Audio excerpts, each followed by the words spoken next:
এই যে সকাল সকাল উঠলাম, কত মজা লাগলো। সেমাই খামু, এই যে দেখেন সেমাই। ঈদের দিন দেখেন কত সুন্দর করে আল্লাহ কুলি পিঠা বানানো হইতেছে। এই যে দেখেন কত সুন্দর করে এগুলি এখন আমরা খাবো। সকাল সকাল ঈদের দিন সেমাই নাস্তা পিঠা আর কুলি পিঠা যদি না হয় তাহলে পাপড় ঈদই ভালো লাগে না, ঈদ একদম আধুরা হয়ে থাকে। তো এখানে দেখেন কুলি পিঠা বানানো হবো। এই যে আরো হয়েছে, আরো বাকি আছে। এই যে নারিকেল লাড়ু বানাবো। তোর মেহেন্দি খুব সুন্দর হয়েছে, লাল হয়েছে, টক হয়েছে। আমি তোমাকে ভালোবাসি কারণেই লাল হয়েছে। ভালোবাসা। ঈদ মুবারক। Thank you. ঈদ মুবারক বাবা, ঈদ মুবারক দো আমারে। ঈদ মুবারক কো, ঈদ মুবারক কয় না কে, ঈদ মুবারক। ইয়াল্লা মেহেন্দি দিব তো হলো।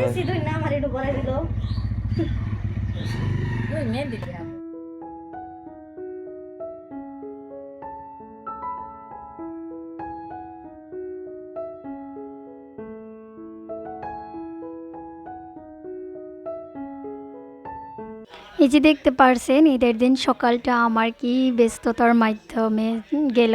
তবুও আমি বাচ্চাকে এবং আমার হাজব্যান্ড আপনাদের দাদাভাইকে সব কিছু মানে নাস্তা পানি বানাই দেওয়ার পরে ওদেরকে রেডি করার জন্য আমি এখানে এসে গেলাম। সব কিছু রেডি করেছি, তো এখন আমি ওদেরকে রেডি করাইয়ে দিব। তো রায়ানকে গা ধুয়াইয়ে দিয়েছি। আর এখানে দেখতে পাচ্ছেন আপনাদের দাদাভাইয়ের পাঞ্জাবিটা আর আতর কি লাগাবো সব কিছু রেডি করে রাখলাম। আর তারপর পরে এখানে চলে গেল মাঠে। এখানে দেখতে পাচ্ছেন ঈদগাহটা কি সুন্দরভাবে সাজানো হয়েছে। আর এই মুহূর্তটা আমার খুবই ভালো লাগে। এখানে একজনে আরেকজনকে যখন আলিঙ্গন করে সত্যি খুবই মানে একটা সুন্দর মুহূর্ত, হয় না?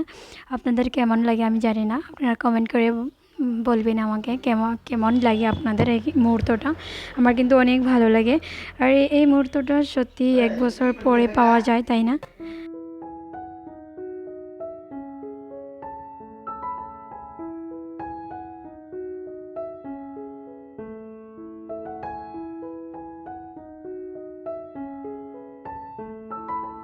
ঈদের দিন সারাদিন এরকমই ঘরে ছিলাম, কোথাও যাইনি। তো রাত্রের বেলা ভাবছি একটু ঘুরে আসি।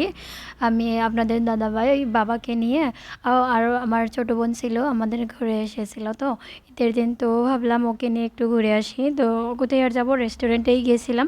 এখানে দেখতে পারছেন রায়ান খুবই ডিস্টার্ব করতেছিল, ওর ভালো লাগে আমি মাঝে মাঝে ওকে নিয়ে একটু ঘুরতে যাই এখানে ওখানে। তো ওকে নিয়ে একটু গিয়েছিলাম রেস্টুরেন্টে। তারপর আমরা ওখানে একটু ফটোশ্যুট করেছি, বোনকেও কিছু কিছু ফটোশ্যুট করে দেওয়া হয়েছে। আর এখানে দেখতে পাচ্ছেন আমার বেটা কোঠায় উঠে গিয়েছে। আর আমরা অর্ডার দিয়েছিলাম চাউমিন আর কোল্ড কফি। বিশেষ কিছু খাইনি, কারণ ঈদের দিন তো নিজের ঘরেই অনেক কিছু বানানো হয়, তাই আর অত কিছু খাইনি। বিরিয়ানি পোলাও এসব ঘরেই ছিল, তাই ভাবছি একটু হালকা কিবা একটু খেয়ে যাই। তো এখানে দেখতে পাচ্ছেন রায়ানকে আমি একটু মানে চাউমিন খাওয়াইয়ে দিয়েছিলাম, তো বড় অনেক ঝাল লেগেছিল। তো আমি ভাবছি একটু কোল্ড কফি খাওয়াইয়ে দেই, তাতে ওর ভালো লেগে যাবো, ঝালটাও কমে যাবে। তো খুবই ট্রাই করছে খাওয়ার জন্যে, কিন্তু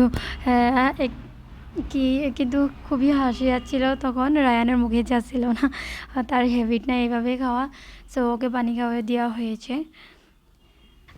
আর বন্ধুরা অনেক দিন পর ভিডিও দিলাম, কারণটা ছিল কি ঈদের পর ভাবছিলাম ভিডিও দিতে, কিন্তু খুবই মানে ব্যস্ত ছিলাম, এডিট করতে সময় মিলে নাই। আর গাইস কথাটা হলো আরও একটা মানে বিশেষ কারণটা ছিল কি আমাদের ঘরে মানে ঈদের ফুর্তির মাঝে একটা দুঃখের খবর ছিল।